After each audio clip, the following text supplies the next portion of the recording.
Hello दोस्तों, मैं हूं कृष्णन। वेलकम बैक ना यूट्यूब चैनल रिएक्शन जोन। और दोस्तों कैसे हो? तो दोस्तों जैसा कि अभी भी सुनने में आ रहा है कि नेपाल में कुछ एमसीसी लागू हो गया है। कि एमसीसी क्या चीज है, नेपाल और अमेरिका के बीच में कुछ तो चल रहा है। तो चलिए जानते हैं हम पूरी कहानी, एमसीसी क्या है और उसका नेपाल के ऊपर क्या असर पड़ने वाला है। क्योंकि सुनने में आ रहा है कि एमसीसी काफी टाइम से अमेरिका और नेपाल के बीच में बातचीत हो रही थी कि आपको एमसीसी लेना चाहिए नहीं लेना चाहिए, लेकिन अब जो है नेपाल में एमसीसी चालू हो गया है। तो चलिए जानते हैं इस वीडियो से कि एमसीसी आखिर में क्या चीज है। ओके, आपको ज्यादा वेट नहीं कराऊंगा, सीधे चलता हूँ यूट्यूब पे। और हाँ दोस्तों, वीडियो स्टार्ट करने से पहले अगर अभी तक आपने चैनल को सब्सक्राइब नहीं किया है तो पहले तो आप चैनल को सब्सक्राइब कर लीजिए और मुझे इंस्टा फेसबुक फॉलो कर लीजिए, जिससे कि मैं कोई भी वीडियो अपलोड करूँ सबसे पहले वो आप तक पहुंचे। आप मुझे कमेंट सेक्शन में या फिर इंस्टा फेसबुक पे भी मैसेज करके अपनी रिकमेंडेशन मुझे दे सकते हैं, जिससे कि मैं उसके ऊपर भी शॉर्ट बनाऊंगा और आप लोगों के साथ शेयर करूंगा। तो चलिए चलते हैं यूट्यूब पे और जानेंगे व्हाट इज एमसीसी। ओके, तो जैसा कि हम लोग यूट्यूब पे आ चुके हैं, अब यहाँ पे हम सर्च कर लेते हैं व्हाट इज एमसीसी। तो देखो टॉप पे जो वीडियो आ रहा है, नेपाल एमसीसी सही या गलत, पूरा सच। Nepal MCC correct fact, true fact, standing Nepal news. Nepal MCC सही या गलत, थंबनेल में भी लिखा हुआ 100% ट्रू एंड फैक्ट। ये जो वीडियो हम एन9 न्यूज के चैनल से देखेंगे, थोड़ा पुराना वीडियो है क्योंकि काफी टाइम से चल रहा है एमसीसी का मुद्दा नेपाल में। ओके, चलिए इसके अंदर लेकिन पूरी हमें जानकारी मिल जाएगी आखिर में एमसीसी क्या चीज है। जो लोग कंफ्यूज हैं एमसीसी को लेकर के, नेपाल के लोग या बाहर के लोग कंफ्यूज हैं एमसीसी को लेकर के, इसके अंदर सारी की सारी कंफ्यूजन उनकी दूर हो जाएगी। अब चलिए स्टार्ट करते हैं वीडियो को। मैं ईयरफोन लगा लूं। 1 2 3 गो। चर्चा एपिसोड 5 रिपोर्ट बिगिंस। नमस्कार, एनएन न्यूज़ पर आप सभी का स्वागत है। मैं हूं शिवम और आज हम बात करने वाले हैं बेहद अहम नेपाल एमसीसी की। तो सबसे पहले जिसने चैनल सब्सक्राइब नहीं किया वो अभी चैनल को सब्सक्राइब कर ले, साथ में वीडियो को कहीं भी स्किप ना करें, क्योंकि अगर आप वीडियो को स्किप करेंगे तो आपको अधूरी इन्फॉर्मेशन मिलेगी जिससे आप अधूरी डायरेक्शन में भी जा सकते हैं। तो वीडियो को पूरा जरूर देखें। तो सबसे पहले क्या है MCC? MCC millennium challenge corporation एक स्वतंत्र अमेरिकी विदेश सहायता एजेंसी है जो विकासशील देशों को आर्थिक विकास के माध्यम से पॉवर्टी से लड़ने में मदद करती है, यानी कि गरीबी से लड़ने में मदद। इसे यूएस कांग्रेस ने जनवरी 2004 में बनाया था। एमसीसी दुनिया के कुछ सबसे गरीब देशों के साथ साझेदारी बनाती है, लेकिन केवल वही जो गुड गवर्नेंस यानी कि अच्छी सुशासन की राह पर चल रहे हों और जहां पे इकोनॉमिक फ्रीडम हो, और ऐसे देश जो कि अपने सिटीजन्स पर पैसे खर्च करते हों। एमसीसी फंड प्रोवाइड करता है एक वेल परफॉर्मिंग कंट्री, जिससे एक कंट्री को इकोनॉमिक साइकिल चलाने में मदद मिले। एक छोटे से एग्जांपल से इसको देखें तो नेपाल में कई टूरिस्ट प्लेसेस हैं, कुछ जगह अच्छी सुविधाएं नहीं हैं। अगर उन जगहों तक सभी सुविधाएं पहुंच जाएं, जैसे कि इलेक्ट्रिसिटी और रोड नेटवर्क, साथ ही साथ नेटवर्क कनेक्टिविटी, तो वहां पर रोजगार बढ़ जाएगा और ज्यादा से ज्यादा टूरिस्ट आ सकेंगे। तो इससे इकोनॉमिक व्हील चलने लगेगा और जो कभी रुकेगा नहीं। तो एमसीसी इसी व्हील को चलाने में मदद करता है और इसमें काफी मददगार है। एमसीसी दो तरह से ग्रांट प्रोवाइड करता है, पहला कॉम्पैक्ट प्रोग्राम के थ्रू और दूसरा थ्रेशहोल्ड प्रोग्राम के थ्रू। एमसीसी कॉम्पैक्ट्स बड़े होते हैं और इसमें 10 बिलियन की बड़ी रकम दी जाती है। वही थ्रेशहोल्ड प्रोग्राम्स एक छोटे ग्रांट्स होते हैं जिसमें छोटे अमाउंट्स मिलते हैं। एमसीसी फंड्स की सबसे अच्छी बात यह है कि इसमें 1 रुपए का भी ब्याज दर नहीं पड़ता है और यही इसकी सबसे अच्छी चीज है। दूसरी अच्छी चीज इसकी यह है कि इसमें कोई भी हिडन टर्म्स और कंडीशन नहीं होते हैं। एमसीसी अपने फंड कुछ ही सेक्टर्स के लिए प्रोवाइड कराता है, जैसे कि agriculture, irrigation, transport, water supply, sanitization, health, entrepreneur development, anti corruption के लिए और साथ ही साथ एजुकेशन के लिए। ये ऐसे सेक्टर्स होते हैं जिसका सिर्फ आम लोगों को फायदा हो।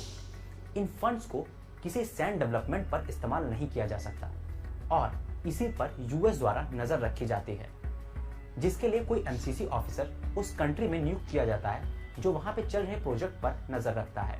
इससे जुड़े देशों की ये लिस्ट है जिसमें 33 देश कॉम्पैक्ट प्रोग्राम में है, जिसमें नेपाल भी शामिल है और थ्रेशहोल्ड प्रोग्राम में 30 देश शामिल हैं। नेपाल दक्षिण एशिया में एकमात्र ऐसा देश है जिसे एमसीसी में निधि प्रदान है। नेपाल के बाद इसमें श्रीलंका शामिल है। एमसीसी यूएस एजेंसी के एट ट्रांसपेरेंसी इंडेक्स 2020 में सबसे ऊपर है, यानी कि इसमें करप्शन के चांसेस बेहद कम हैं। तो नेपाल एमसीसी में क्यों है और एमसीसी नेपाल में कैसे और कहां काम करेगी? तो अगर एशिया में जीडीपी पर कैपिटा देखें तो नेपाल एशिया में थर्ड प्लेस पर है, यानी एशिया में नेपाल की स्थिति थोड़ी खराब है, पर नेपाल में बहुत ज्यादा पोटेंशियल है। दुनिया की सबसे ऊंची चोटी, एक डिफरेंट कल्चर और सबसे बड़ी चीज प्राकृतिक सुंदरता, जिससे नेपाल एक बहुत अच्छा टूरिस्ट स्पॉट हो सकता है और बहुत जल्द डेवलप कर सकता है। पर आर्थिक तौर पर कमजोर होने के कारण इन डेवलपमेंट में नेपाल पीछे रह गया और बहुत से चैलेंजेस हैं, जैसे कि transport cost, high electricity cost और अर्थक्वेक 2015 के बाद ये सभी चैलेंज और ज्यादा बड़े हो गए। तो इससे पता चलता है कि नेपाल में काफी ज्यादा इकोनॉमिक पोटेंशियल है, तो इसीलिए नेपाल को एमसीसी में मौका मिला है।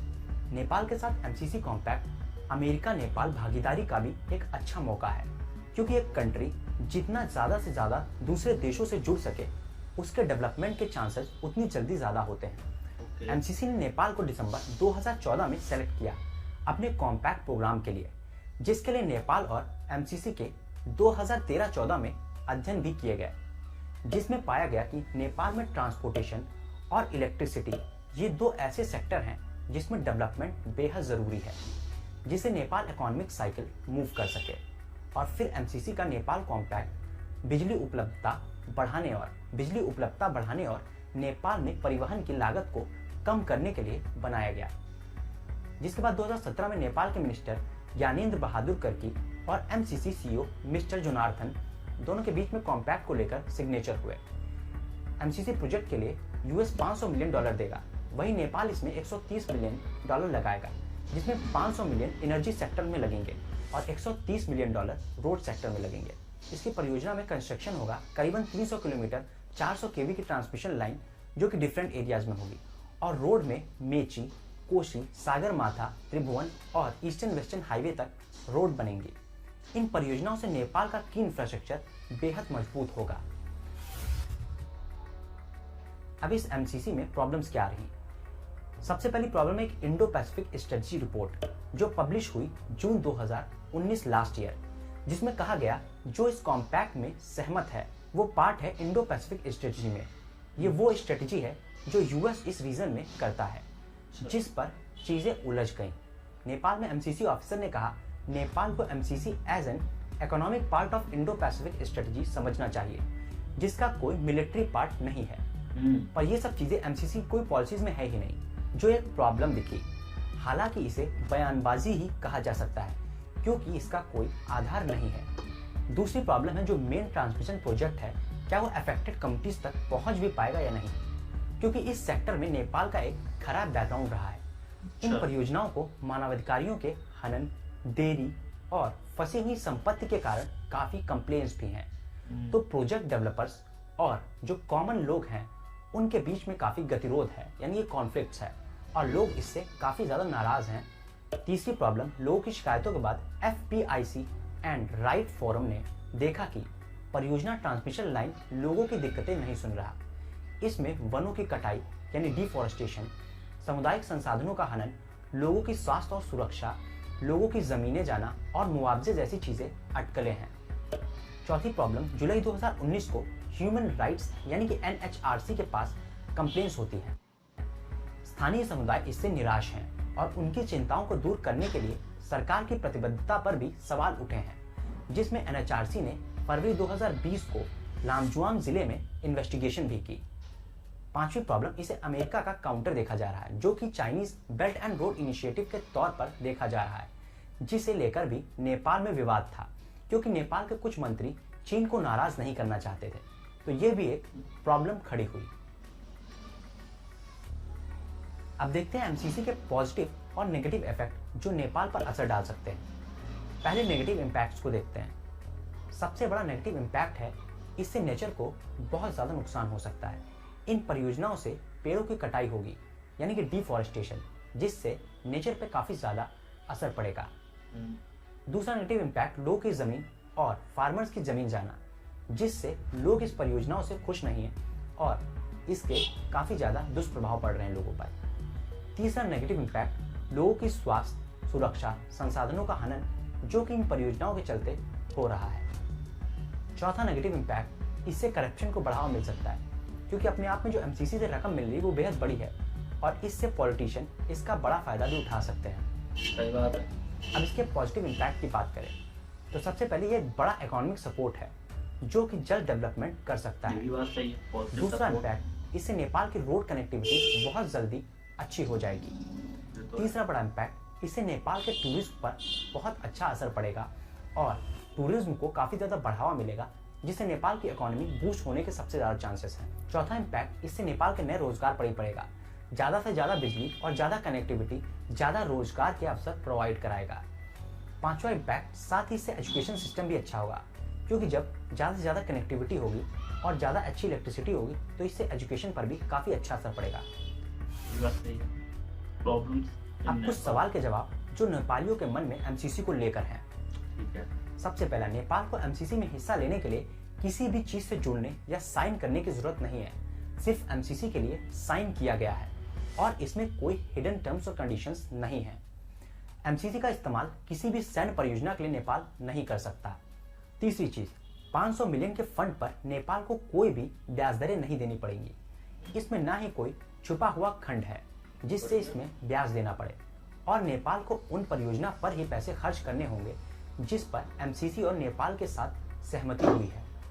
चौथी और सबसे अहम चीज, काम को देखने के लिए नेपालियों को ही नियुक्त किया जाएगा, यानी कि नेपाली ही लीडर होंगे जो कि परियोजना को देखेंगे, पर एमसीसी ऑफिसर्स पैसे सही जगह लग रहे हैं उस पर नजर रखेगा।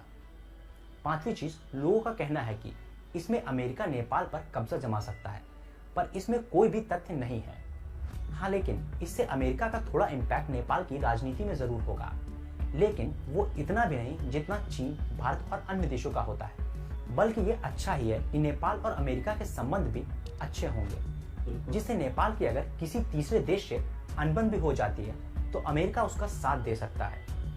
छठी चीज, नेपालियों के मन में एक और सवाल है कि अमेरिका नेपाल के जरिए भारत और चीन पर नजर जमाने के लिए भी नेपाल के साथ आया है।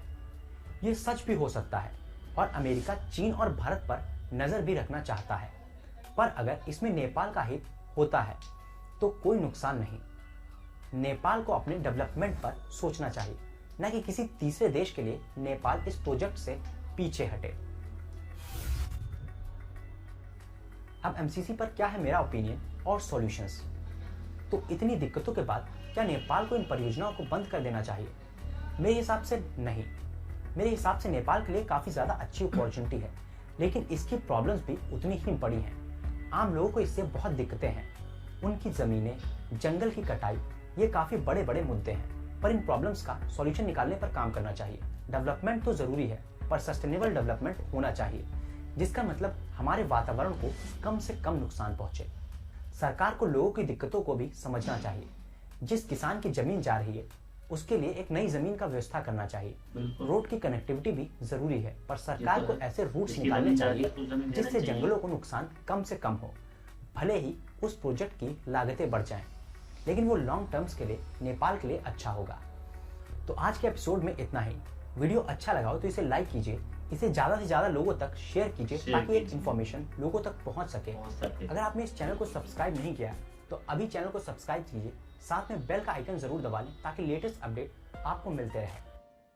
तो दोस्तों, जैसा कि हम लोगों ने पूरा वीडियो देख लिया, लेटेस्ट अपडेट्स लेने के लिए चैनल को सब्सक्राइब कीजिए, वीडियो को शेयर कीजिए ताकि ज़्यादा से ज़्यादा लोगों तक पहुंचे और उनको पता चल सके कि आखिर में ये एमसीसी क्या चीज़ है। दोस्तों, जैसा कि वीडियो देखने के बाद जो कुछ भी समझ में आया एमसीसी को लेकर के, काफ़ी डीप चीज़ है ये। बहुत सारी चीज़ें, बहुत सारी इंफॉर्मेशन चाहिए हमें एमसीसी के बारे में। जितना कोई बता दे उतना ही कम है, लेकिन जो मोटी मोटी चीज़ें हैं वो ये कि नेपाल की ग्रोथ में बहुत ज़्यादा हेल्प होने वाली है एमसीसी को लेकर के। रोड कंस्ट्रक्शन में बहुत जल्दी से होने वाले हैं। टूरिज्म वहाँ पे बहुत अच्छा होने वाला है। जो टूरिस्ट लोग आते थे, जो उनको रोड में प्रॉब्लम होती थी, व्हीकल्स को जो प्रॉब्लम होती थी गाड़ी घोड़ा वहाँ पे चलने में, अब वो प्रॉब्लम नहीं होगी। लेकिन इसके डिसएडवांटेजेस भी हैं। डिसएडवांटेजेस क्या है? वहाँ पे जो नेपाल जो अपनी खूबसूरती के लिए जाना जाता है, अपनी ग्रीनरी के लिए जाना जाता है, पेड़ पौधे, वहाँ पे उनकी कटाई शुरू हो जाएगी, पेड़ पौधे कटने शुरू हो जाएंगे, जहां जो कि नेपाल की खूबसूरती को खतरा महसूस होने वाला है एनसीसी को लेकर के, जहां तक मुझे लगता है। क्योंकि वही उसकी खूबसूरती और वही चीज आप लोग वहां पे हटा देंगे तो क्या ही रह जाएगा। बाकी वहां के लोगों की अर्थव्यवस्था, वहां के जिनकी जमीनें जाएंगी उनको आप मुआवजा दें अच्छी, या तो फिर कहीं और उनको घर दें या जमीन दें, उस जमीन की जो वैल्यू है उसको बराबर करके उनको कहीं और जमीन दें, ताकि वो लोग अपने घर से बेघर ना हो। इन सारी चीजों का ध्यान रखते हुए नेपाल सरकार को एमसीसी को लाना चाहिए। नेपाल में अगर नेपाल को बेनिफिट है एमसीसी को लेकर के तो जरूर, क्योंकि इसके अंदर ये भी बताया जाए कि अमेरिका जो है नेपाल में एमसीसी लाने के बहाने इंडिया और चाइना पे जासूसी भी कर सकता है, और नेपाल और यूएस के रिलेशन भी अच्छे हो सकते हैं। चाइना और अमेरिका के बीच में जो टकराव है वो तो कभी खत्म होने वाला नहीं है। ये लोग यही आसपास देशों के, जैसे चाइना के पास नेपाल है तो वहां पे आ गया। अब चाइना जो है, इंडिया के पास श्रीलंका है, तो चाइना ने श्रीलंका में अपना कब्जा जमा लिया है, वहां का पोर्ट हथिया लिया है। तो ये सारी चीजें लोग अपने बचाव के लिए, अपने डिफेंस के लिए कर रहे हैं, लोगों पे नजर रखने के लिए, अपने आप को बचाने के लिए। बाकी एमसीसी, आपकी क्या राय है एमसीसी को लेकर के? आप लोग मुझे कमेंट सेक्शन में बताइए कि एमसीसी सही है या गलत। कमेंट सेक्शन में बताइए, पूरा ओपन है कमेंट बॉक्स। अगर इससे रिलेटेड कोई और वीडियो है तो उसको आप मुझे लिंक दीजिए, इंस्टा फेसबुक मैसेज कीजिए, मैं उसके ऊपर भी अपना रिएक्शन बनाऊंगा और आप लोगों तक शेयर करूंगा, क्योंकि ज्यादा से ज्यादा लोगों को पता चल सके, एमसीसी की रियलिटी, सच्चाई पता लग सके लोगों को। बाकी लास्ट में इतना कहना चाहता हूँ कि आप लोग अपना प्यार यूं ही बरकरार रखिए और मुझे यूं ही सपोर्ट करते हैं, जिससे कि मैं ऐसे और भी ढेर सारे वीडियो लेके आऊँ और आप लोगों तक शेयर करूँ। तो चलिए दोस्तों, मिलते हैं फिर अगली वीडियो में इस तरह की धमाकेदार परफॉर्मेंस के साथ। तब तक के लिए